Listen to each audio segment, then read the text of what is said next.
Sure. Well, first off, I would concur that that's one of the government's role. The government's role is to protect its citizens. And if we're starting to see leaks, issues, explosions, I would actually concur that government's role is to protect its citizenry, and therefore, if the regulations are not in place, then they need to be put in place. Most of the time, what we find is there are government regulations already on the books, like Bernie Madoff's case, where there were regulations on the books, but they weren't enforced by the government. So what I'd like to know is, first off, and I apologize, what I'd like to know is what regulations are on the books and why it's not being enforced if there are, and if there aren't, what do we need to do to protect the safety and the security and the sovereignty of the pipelines? What I'm asking about, it's not just a matter of regulation, it's a matter of disclosures that are, for example, our natural gas infrastructure is many decades old, and that goes beyond regulation. We need to repair, we need to maintain, we need to make sure that we're doing the things necessary to prevent future disasters. And unfortunately, given today's news, that's probably going to involve not only regulations, but more oversight and more money. And I want to know if you have any response to this part of it. Sure. First, and the response is this, that each state has, like in Michigan, we have the MPSC, the Michigan Public Service Commission. And the MPSC decides on certain rates that can be charged, as well as on transmission, on delivery, and on production, for example. Here we have Michigan, which is now DTE, I believe. And it merged with Detroit Edison. And we have Consumers Energy as the big two providers of energy. And we also have outstate. When I say outstate, outside of the big metropolitan areas, you see providers like Alta Gas providing natural gas to a gas tank that you may have outside your home or what have you. Under the MPSC, they determine what the rates can be charged to make sure that you keep the transmission and distribution centers set up. And that's more of a state issue. But at the federal level, like I said before, I would like to first, because I'm not a subject matter expert in that field, and I can't give you a 100% educated answer, but I can tell you this. Number one, whatever it is, I'll read it. Before I vote on a bill that has public safety involved or health care, I will read it or I'll vote no. Or I'll delay the vote as much as I can, even as a freshman. Number two, I will make this pledge to you that I would like to find out what regulations are there in the first place. Because I'm not a subject matter and I didn't even know about the California explosion.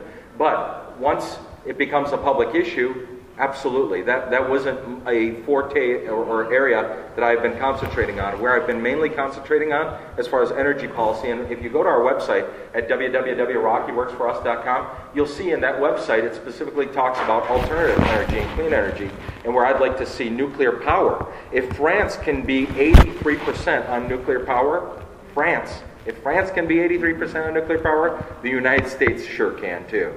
It's clean, it's quick, and it's environmentally friendly in a lot of cases. And we had Yucca Mountain for the spent rods that we used to use. But to answer your question more directly again is, I would like to see what regulations are on the books, and if they're not, then what do we need to do? What do we have to do to make sure that the public is protected? So you would have that commitment from me. And I know that I didn't fully answer your question, but I could answer it to the best ability that I can provide you today. And I'll give you my cell phone number, and if you'd like, you can call me, tell me exactly what you're looking for. I'll do the research and get back to you with an answer within 48 hours.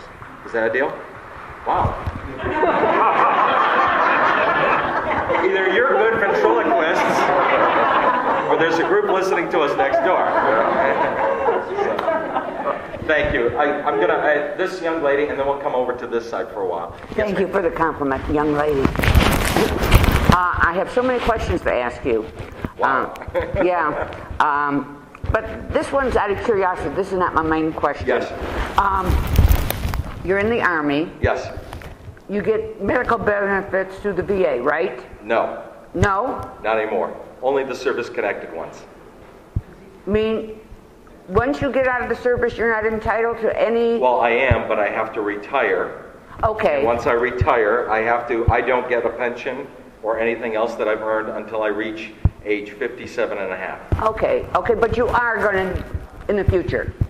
Potentially. Yeah. Potentially not. And you get something from the state being an ex... No, I do not. Okay. No, and I'll tell you why. I'm just curious about this. By the way, I'm the only legislator that has ever served in the state legislature to sign off on my benefits. Okay. I did not participate in defined benefit or defined contribution. I did not. I did not take those benefits from the state of Michigan. You can look that up by calling the clerk of the House of Representatives in the state of Michigan. So okay, that wasn't my main question. Yes. I was just curious because, I'm got a lot of medical problems and all this and all that. My main question is about Social Security. Yes. And I understand that you support or the idea of privatizing Social Security. No? No, Okay. my opponent is saying that, and he's absolutely incorrect. Okay. 100% incorrect, but continue and I'll clarify. No, that's what I want to know. My opponent put that out, and today I've been attacked by the Democratic State Central Committee because, like I keep telling people, people in this district don't care if they're represented by a Democrat, a Republican, or a vegetarian. They want to be represented by somebody who actually cares and has some character. And the sad part is, they wouldn't be so concerned about defending this seat if they would have done their job right for 2 years, because this would not be happening. This just would not be happening. But my question, But go ahead. My question is, how do you don't believe in privatizing Correct. Social Security? Correct. Okay, that answers. But I will answer one thing. Yes. What they are doing right now, Republicans on one side, Democrats on the other. I'll tell you, some Republicans want to privatize, and I understand why they want to privatize. Because they want to allow the person to have control over their own benefits, and if you pass on, like my father passed away about almost 9 years ago.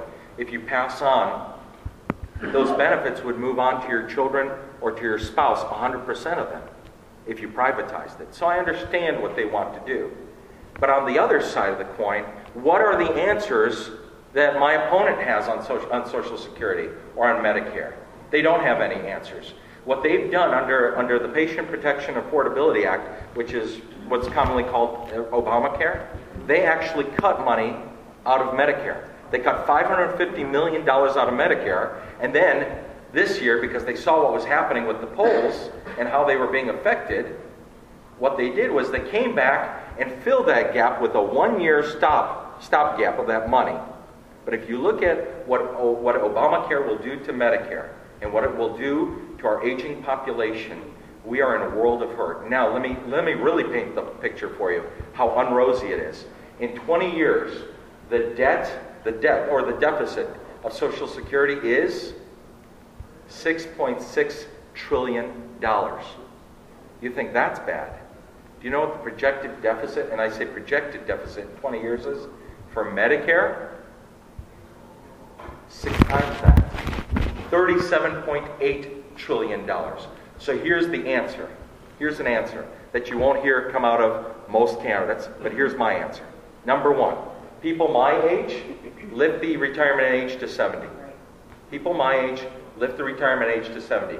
Clinton and Gingrich had the guts to move it to 67 and a half for the age group as they moved the age group in the year that was retiring. For my age group, I'm not talking about anybody else, but for my age group, 45 and under, we need to move it to 70. We just need to. Number two, for those that can afford not to take Social Security, instead of means testing, but those that can afford not to take it or that are taxed on that income, allow them to gift it back to the government and get a tax deduction or a tax credit for it on the taxes that they would have to pay. What a novel idea. And lastly, is this. Well, I want to say lockbox, but that is kind of like year 2000. Everybody says lockbox. And lockbox means that the government can't use that money to supplement their deficits, which we do on a yearly basis, by the way. We really do. We rob Peter to pay Paul. But here's what's interesting. Right now, Social Security is capped. The payments into Social Security is capped at, I believe, $107,000, somewhere around there, $107,000. I believe that needs to be lifted. I believe that needs to be lifted to potentially $150,000. I know that that's something that people don't like to hear, but that is something that, because you pay more, you get more allotments. As you pay more, we can expand those allotments as well. So with that, if you look at those three proposals, and without the government borrowing Social Security, we should make Social Security strong enough to sustain it beyond the hump of the baby boomers. And that's what's really interesting that nobody will talk about. You mentioned Obama. Hold on one second. Let me just